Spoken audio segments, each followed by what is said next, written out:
Assalomu alaykum. Bugun mana Surxondaryo viloyati Sariosiyo tumani Nurbuloq mahallasida joylashgan bir kontir bir mahsulotimiz dalasiga keldik.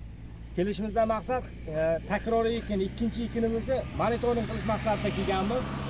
Bu bir kontir bir mahsulot dalamizda makka jo'xori, chillaki navi ekilgan.